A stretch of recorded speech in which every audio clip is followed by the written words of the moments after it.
tes dari leher dulu, kemudian lengan, karena terkait.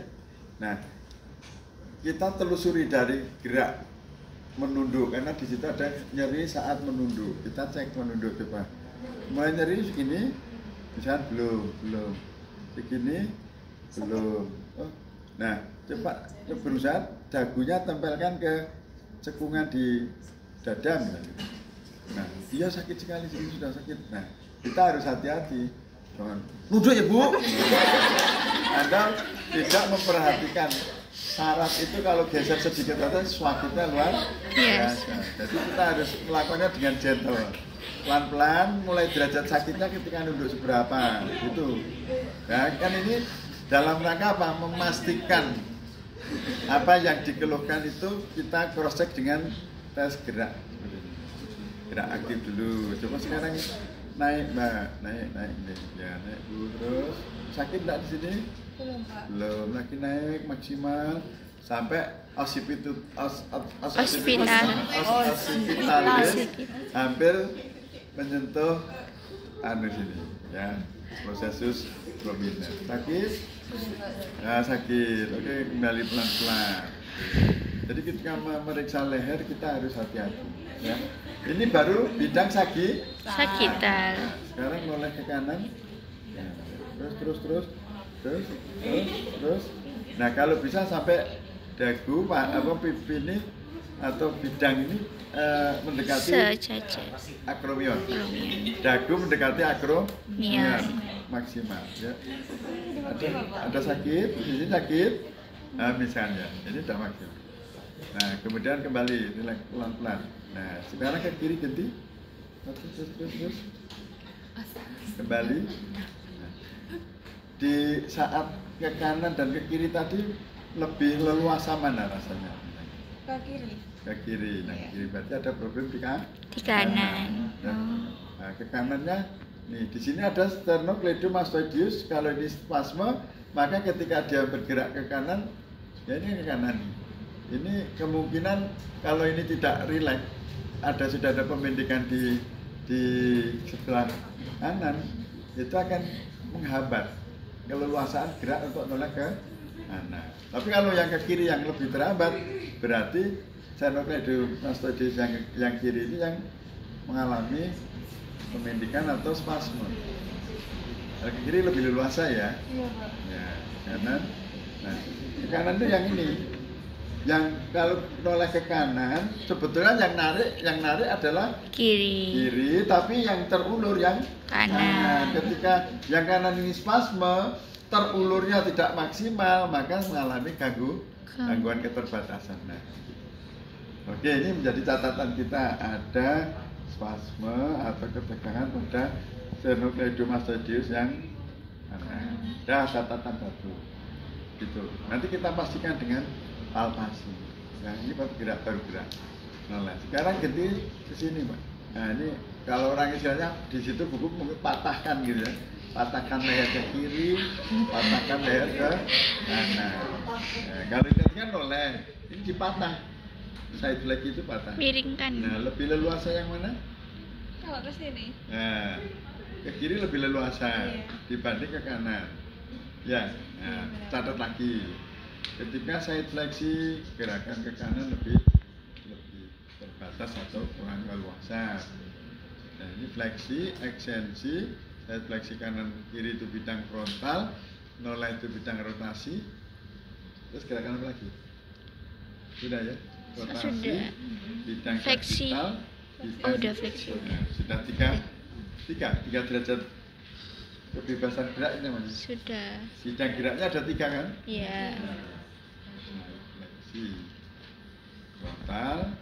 Nah, sekarang dipalingkan, angkat ke atas dua-duanya, terus sampai samping telinga, set, sampai lagi ke belakang lagi. Nah, rapatkan dengan kepala. Nah, Sakit Pak. Sakit mana sakit? Bagian belakangnya. Oh, bagaimana ya kamu sakit? Yang sebelah sini. Ada permasalahan benar ini ya? Iya. Ini pasien beneran. Nah, ke sana. Nah, ini kita minta aktif. Nah, misalkan yang ini bisa penuh, Yang ini berhenti di 90. Masalahnya belum tentu. Pastikan dulu pasifnya gimana. Coba kalau saya yang gerakkan ya. Oh, begitu saya gerakkan bisa sampai sini.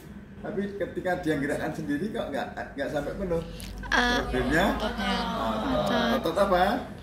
Flexor. Ototnya apa namanya? Deltoid. Deltoid anterior. Dibantu pectoralis major.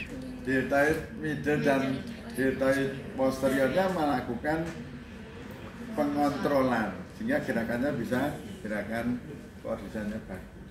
Jadi ketika ada gerakan seperti itu, yang utama itu namanya prime mover, otot penggerak utama. Tapi dibantu kontrolnya oleh otot aksesorisnya, yaitu deltoid middle, deltoid posterior, itu mengontrol. Paham ya? Nah ini tadi bisa full, tapi begitu disuruh nahan, coba tahan, itu kan 1, 2, 3, 4, 5, 6, 7, 8. Kalau nggak gaduk, nggak sakit ya? Kalau digini sakit, Pak. Oh gitu. Kalau lurus dulu? Sakit. Sakit di mana? Di sini, maaf, Pak. Yang kanan apa yang kiri? Atau tengah-tengah? Tengah tapi agak yang ke bawah sini. Oh,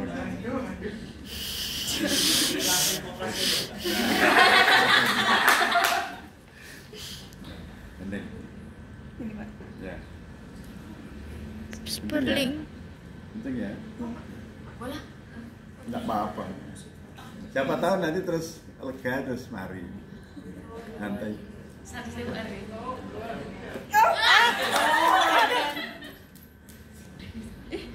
Hilang. Iya. Ya? Hilang. Hilang. Iya. Oke, lakukan. Ini tes aktif untuk shoulder. Gerakan fleksi. Sampai sekarang ke belakang. Ke sana, turun. Ke belakang. Lanjut ke belakang. Ekstensi. Set. Simetris enggak nih? Tidak. Simetris ya. Simetris. Kok dari apa? Oke. Jadi ini bidang sagital. Oke, fleksi ekstensi ya, normal kan. Sekarang abduksi. Terus abduksi pada bidang frontal, pertemukan punggung tangan. Masih sakit? Ada sakit? Enggak, Pak. Tapi yang sisi kanan ini kayak ketarik. Yang sisi kanan? Iya, yang bagian Oh, sininya. sini. Ya, betul. Ini ada otot latissimus dorsi. Nanti kan ceknya. Tadi di anatomi learning Anda bisa lihat tes otot latissimus dorsi itu ototnya besar. Nah dari sini sampai sini Anda bisa melakukan stretching. 1, 2, 3, 4, 5, 6, 7, 8 kendor. Lagi 1, 2, 3, 4, 5, 6, 7, 8. Itu untuk stretching otot latissimus dorsi. Ini otot latissimus dorsi itu membatasi gerakan elevasi abduksi ini dan juga fleksi.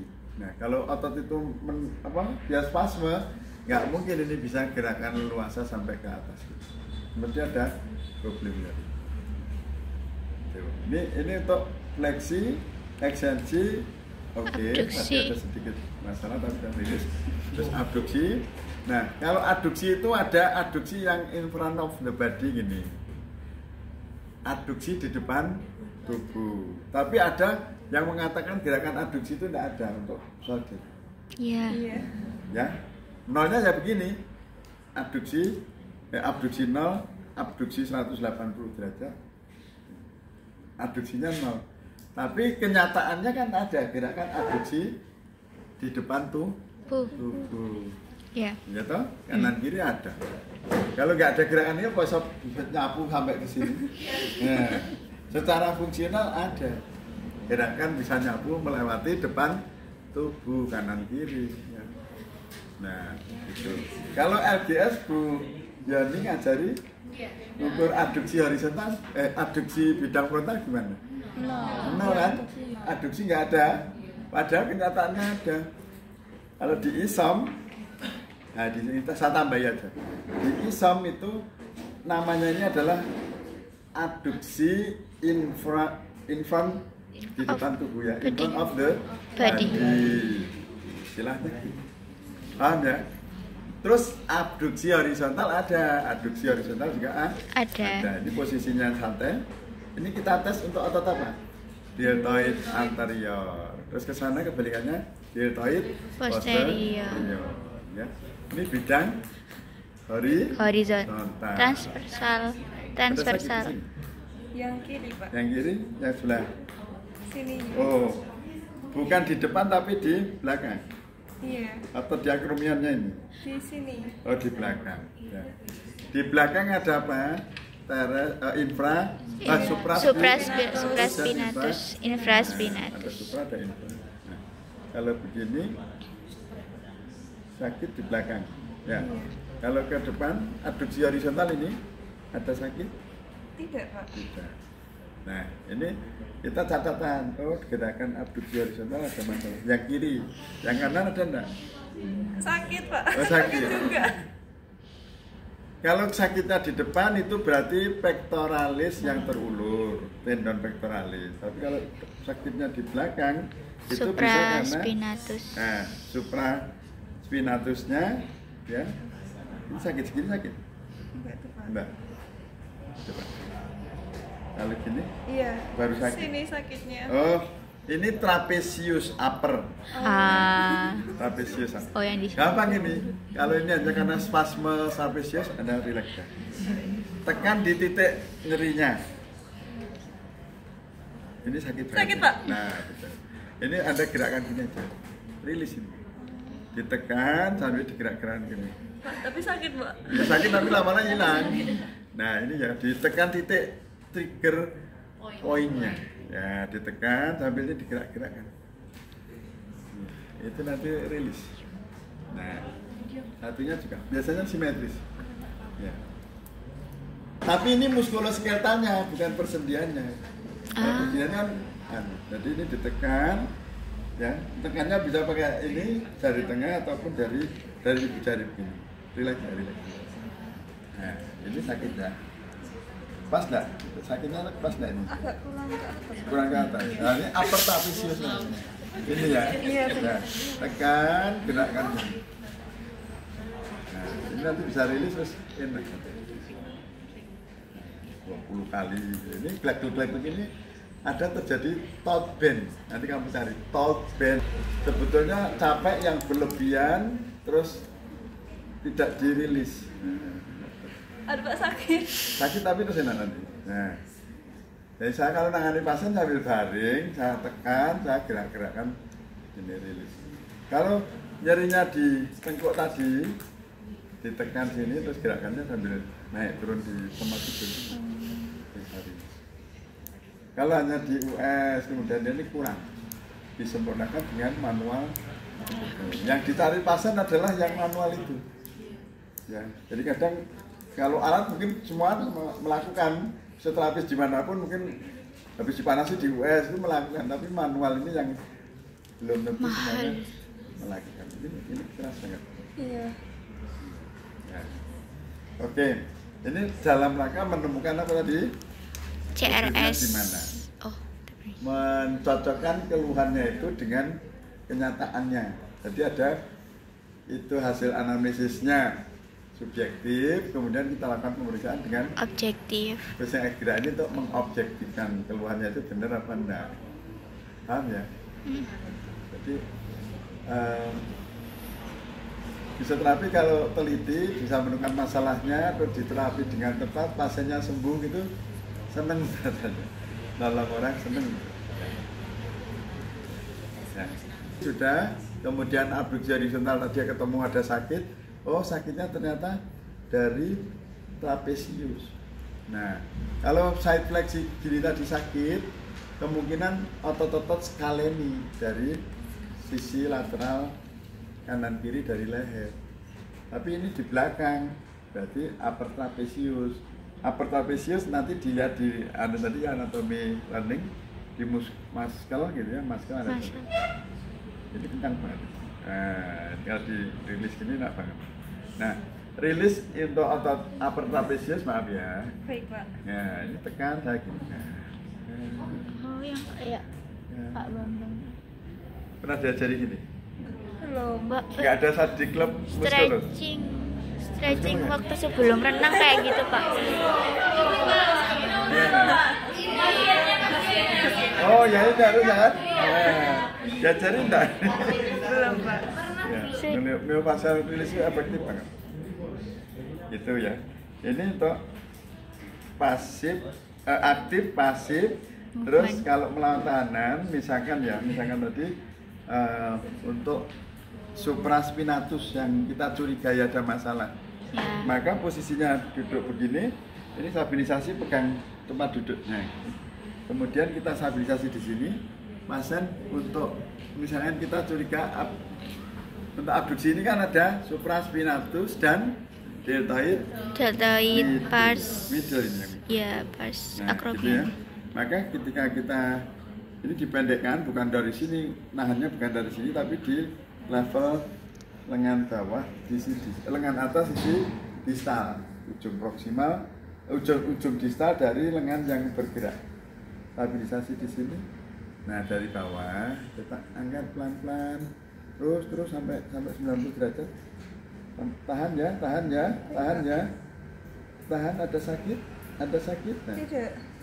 Nah, ini kebetulan kan normal yang ini, otot supraspinatusnya dan deltoid middle-nya normal. Ini tes daya tahannya seperti ini. Kalau ada nyeri, berarti ada cedera, baik mungkin di perut ototnya atau deltoid middle atau di tendon dari supraspinatus. Nah, Anda kenali ini jam berapa? jam Oh, masih aman ya. Supraspinatus, tendonnya di tuberculus maius Bumeri. ya. Kita di sini. Nah, jadi nanti kalau Anda sudah belajar anatomi, origo insertio dari otot ini di sini itu kita memudahkan memahami masalah tadi. Ya, ini upper trapezius supraspinatus di sini, origonya. Insertionya, origonya di sini. Origonya di Fossa supraspinata. Yang Supraspinata. Kan ada Fossa dari scapula itu kan ada tekungan. supraspinata. Yang atas apa? Fossa supraspinata. Kalau tulangan di menata. Yang bawah infraspinata. Tengah-tengahnya ada tulang menonjol. Spina scapula. Yang membatasi Fossa supraspinatus. Ya. Nah, origonya di sini di medial. Insersinya di sini. Kalau terjadi tendinitis supraspinatus, terapinya gampang. Di US di sini atau diberikan friction di sini. Oh, friction. Iya, kalau ada tendinitis supraspinatus di dekat Masas. ya di tuberositas. Di tuberositas maius bumeri. Seret gini aja. Kalau ada nyeri di sini. Nah, tapi kalau untuk menentukan, oh iya ini tendinitis supraspinatus, diberikan tahanan tadi. Tegok, ya angkat naik pelan-pelan, terus tahan ya. Kita berikan tekanan ke arah berlawanan, pasien menahan, aduh sakit. Nah, itu kita bisa mendiagnosis ini adalah tendinitis supraspinatus. Gitu ya. Tapi kalau nggak ada nyeri, tapi pasien ngeluhnya nyeri di sini, bisa saja ini nyeri rujukan. Apa? Bahu. Angina Di sini ada keluhan bahu. Padahal sebetulnya nyerinya di sini, di pelekatan sok scapula. Ya. Jadi kita belajar sambil praktek itu nanti akan tahu titik-titik. Pasien ngeluhnya di sini. Terus keluhannya hujan ya. Alhamdulillah berkah. Kan? Ya. Jadi ketika pasien ngeluh saya pakai kaos nggak bisa, pakai BH, tapi abduksi tadi tidak ada sakit, berarti deltoid posterior aman. Ya toh? Berarti tidak ada masalah. Terus tadi abduksinya yang satu normal, yang satu berhenti. Nah setelah kita periksa ternyata ada nyeri di tendon supraspinatus, berarti permasalahannya di tendon supraspinatusnya. Nah beda lagi kalau tadi yang painful arc, tadi ada yang baca ya. Iya. Painful arc. itu positif di kasus apa? Bursitis. Bursitis subakromia. Iya. Pada derajat berapa muncul? 60 4 enggak 30 Nah, 60 60. 61 Abduksi 20 60. Itu mulai terasa sakit. sakit sampai ke 90 bahkan lewat 90 100. 120 Nah, 120 ke sana sudah aman. Enak karena apa? Nah, ini dianalisis dari sini. Di halaman 15 coba. Halaman 15 buku